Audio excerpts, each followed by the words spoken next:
এখানে আগে আলু ভর্তার জন্য আলুটাকে আমি টুকরো টুকরো করে ভেজে নিয়েছিলাম যাতে একটু খেতে মজা লাগে, তেল দিয়ে হালকা। এখন চটকে তারপর ডিম সাথে দিয়ে দেবো। ডিম একটু হালকা কাঁচাই ছিল, আপনারা চাইলে এর থেকে বেশিও সেদ্ধ করে নিতে পারেন, এটা আপনাদের ব্যাপারে।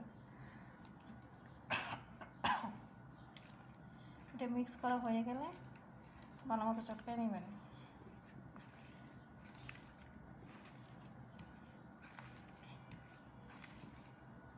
তারপর এর সাথে আমার শুকনো মরিচ আর পেঁয়াজ আগের থেকেই আমি মেখে রাখছিলাম, ওটা অ্যাড করে দিচ্ছি।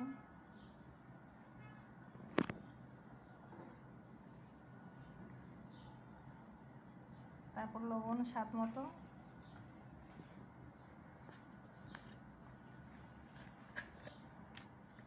তারপর সরিষার তেল আপনাদের পছন্দ মতো নিয়ে নেবেন, যারা যেইটুকু পরিমাণ, যে যেটুকু পছন্দ করেন অতটুকু।